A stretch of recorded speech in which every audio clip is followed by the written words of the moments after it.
right? We've never really done this from our phone before. Okay, yeah, live from the stadium parking lot. Check us. Hey, We're just scrambling. that's you think we can get like, I don't know, 1,000 listeners per point Florida State score? That would be a very popular podcast. That would be maybe from touchdown. one of the top 3 we've ever done. Man, I'm glad that our listeners aren't transfers because Miami fans would say they don't count. And our advertisers would hate it. So let's start off with that nice shout out to the advertisers here right off Jump Street. Had a great time today at the Madison Social Tailgate. Who did we get to see? Got to see Chad, got to see Shannon, got to see people that have like a million loans, those guys. So like that's kind of cool. I feel like they finance entire neighborhoods. Big dog, Matt Lewis and his lovely wife and family and damn dog, what am I even about to say? And what did we just witness? Well, Other than Keon Coleman just... you ever watch TNT or TBS? You're a Braves guy, grew up on. Yeah, oh yeah. In all these movies, they're like, you should have killed me when you had the chance. And you said it, dog. I was fortunate enough to sit with Bud. First half was a little wild. Should have gotten us when you could. 300 yards, 17 points. I mean, dude. My God. Second half, before garbage time. And the thing, 100 yards. we thought they were going to beat the hell out of Florida State. That was wild. It's wild. That's a Brian Kelly comment. Don't take me seriously. We didn't think that. And we did think that even if you thought LSU was a better team, which power numbers, I think, before the game, you could have argued. You still had to like the matchup. You know what I mean? Just like... Oh, my God. That was impressive. It was wild. What are teams going to do in the future Well, with Keon Coleman? Besides guard him, and everybody else is going to have a hell of an opportunity. Because Florida State may have one of the 3 best wide receivers in college football. Johnny Wilson is an awesome 2. And Johnny Wilson tonight was like, damn, dude, catch the ball. And yet, 7 catches, 100 102. yards. And what did he draw? 2 PIs? 2 PIs Like, and 2 drops that could have probably slapped on another 30. So between Keon and Johnny, 9 catches for Keon for $122. Johnny 7 for 102 plus the 2 PIs. I mean, you're talking about 18 impact plays, which with the new clock rules, teams are really only running about 65 plays now. They're not getting 80 anymore for the most part. You know, that is really, really impressive. I thought a couple things. Like Florida State came out, you never thought you were going to just get blown out because they were still getting guys open. And I don't know how much the TV copy showed this, but from the press box or from the stands, you could see, right? They were getting dudes open consistently. It was just, could they get the time to hit him, right? Would Jordan settle down? And I thought he was, and then he threw the pick, and I was like, yeah, really? Okay. But yet, like if you watch Mike at Memphis, he seems comfortable in these nutty games, just these back and forth. Like Mike's like a poker player who's really comfortable playing Omaha. And I am eager to go back and look at this because I want to compliment Adam Fuller on adjustments made in the second half, and it's probably appropriate too. Fintrell Cypress, maybe not a practice player. May have guarded outside the kids at wear number 4 for us and the kids who play in College Station, one of the best wide receivers in the country. Fintrell Cypress, pretty damn good football player. That series he had down there on the goal line, right? Yeah. To end the half, that forced the LSU field goal. Because that could have easily been, 21-14. I feel like there was a series early in the third quarter where they went at him 2 or 3 times in a row, and he was there. Due to Bernardo Green, nice interception, good game played otherwise. Look, they're a good team. You're not going to shut them down. Quarterback found some space, made some plays. Pretty good offensive line you faced tonight. I thought Farmer had a pretty good game, man. I'd have to go back and look at that, but 44 popped to me. Fisk held frequently early, otherwise probably would have been more noticeable on the stat from a production standpoint.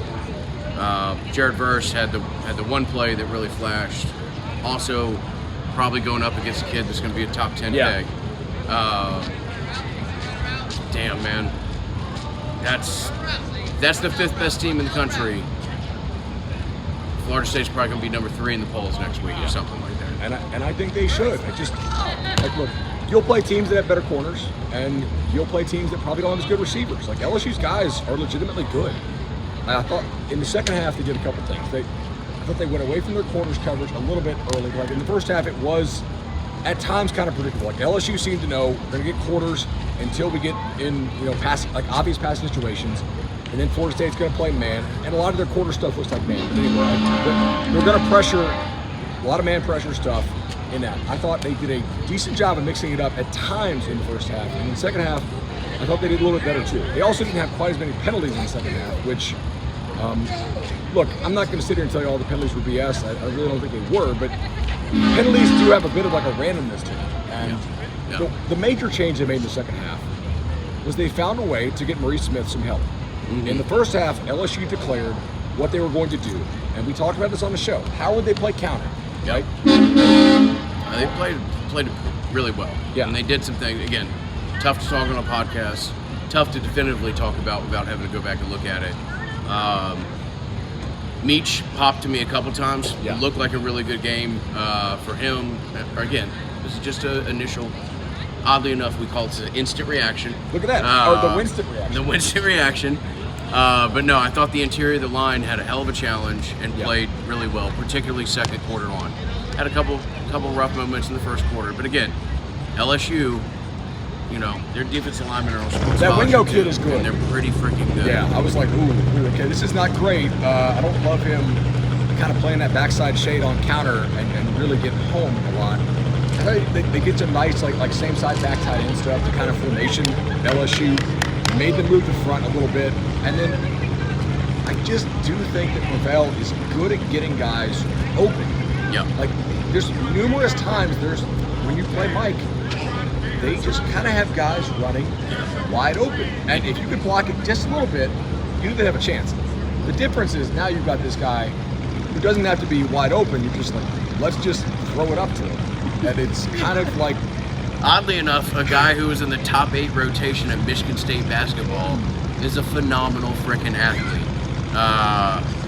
Good luck to everybody else in the country figuring out what they're going to do with these wide receivers and Jaheim Bell and Trey Benson and all these other guys. I don't know. Good luck. I mean, from a snap perspective, little surprised how frequently Morlock was used, basically from snap one. Malcolm Ray on the defensive line got probably more burn than I would have thought of, so I have to go back and look. I think I said this on air, I can't remember. Dog, I don't know that Fabian Lovett would play more than 4 or 5 games for me this year. This is one of them. Clemson's one of them. You only need that guy so much. Keon Coleman, don't use him sparingly. This is going to be really interesting. And man, damn. And you did that without Jordan Travis having a career night by any means, without Trey Benson having a career night. We're a problem. We're going to be a problem for a lot of people. I thought tonight, one thing that I liked a lot was third quarter, we look over, who do we see slotting in the guard for a minute? Darius. Yeah. Like the depth of the offensive line. Bless Harris got to play. Looked like Rob got the start, and Bless Harris was in from maybe the third or fourth possession on, so we'll have to see what that means long term. Roddick looked solid from what I could tell, but also the Auburn kid, Keontae Jones, was in there most of the fourth quarter, if not the back end of the third. Look, you got pieces, you got depth. You go out and you get all these kids for a reason. LSU's good, LSU's big, LSU's physical. A couple guys are going to get dinged up in the process, but for you to be able to go and be able to draw on the depth that you have along both lines of scrimmage, it showed tonight. I see Connor Jones's comment. O-line played bad and we still balled up. Guys, I thought the O-line did an admirable job with a bunch of guys that are going to play in the NFL. And most of these dudes on the O-line right now are not going to play in the NFL. Florida State has to piece this together. They have some guys who will play in the NFL, and their names are Keon Coleman and Johnny Wilson and Jaheim Bell and Jordan Travis and Benson. And so they have to be able to play well enough. And I thought they had a lot of scheme to throw at you, which is why you're excited to have so much experience coming back in the spring, to be able to have multiple answers to problems, right? Yeah, Wingo is nasty, and the Alexander kid actually, or Savion Jones kid is actually pretty damn good too. Shocking. LSU has multiple good players up front. Florida State did find a way to counter that. I thought that was pretty impressive. They ran a little bit different run stuff in the second half. Again, I think the formation at LSU, as much as anything, to create the better angles. And I mean, counter, it's not a thing. Like, Florida State is not going to go out and dominate really good NFL defensive lines. They have to be good enough to allow their stud skill guys a chance to win the ballgame. And Mike, obviously, and Alex Atkins do a great job scheming the thing up. So, yeah, that's really kind of it. No balls over their head tonight. We can talk about how the D-line wasn't always getting home, but you sat in two shell a decent bit tonight. A decent bit. It was a choice. A lot of rotation there as well. That'll be interesting what you do. Should we talk Perkins? We can talk Perkins. Also, look, I'm not trying to hype anybody up, but Tatum Bethune, when he's not injured, is a pretty damn good linebacker, man. Right. Pretty damn good linebacker. Love what I saw from 15. Deloach had a couple nice plays. Pretty good amount of rotation with Lundy there. Lundy had his moment. Certainly the stop there at the first possession is going to stand out. Again, Farmer jumps to me just from what I saw. It's good to see Renardo get that pick in his hometown. Yeah, Renardo's turned into a really, really solid player, and it was great to see him get that. Maybe his knee was down. Look, it's hard to see those things live, or in the stadium live. But that was phenomenal, y'all. This is a damn good team. We're fortunate to do this 13, 14 years, however long we have. And you see ebbs and flows.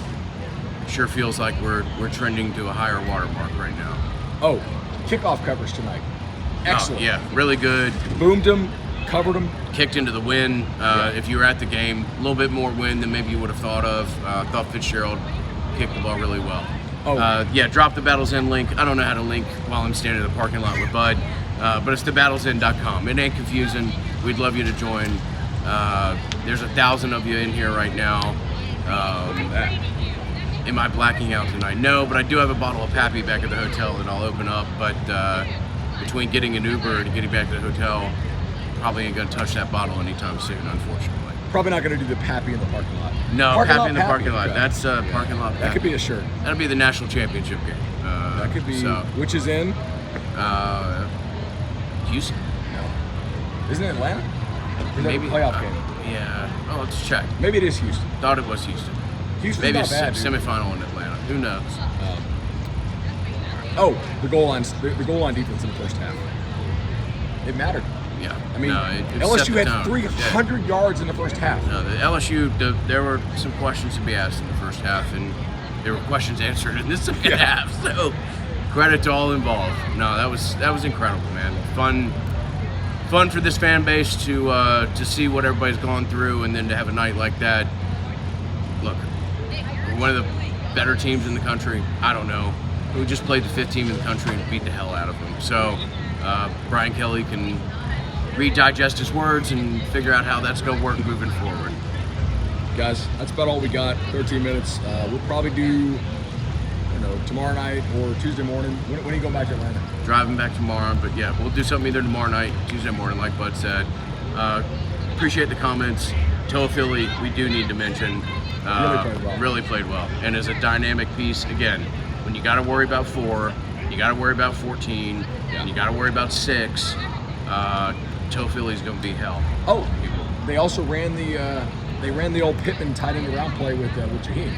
Yes, they did, and that's as that DB number 24 found out. That might even be a more significant piece to run it with. And don't be standing around the goal line half-assed, because Jaheim Bell is going to sun you. And whew, it was quite the exclamation point on the night. Yeah, you're a little guy. I'm an NFL player. Touchdown.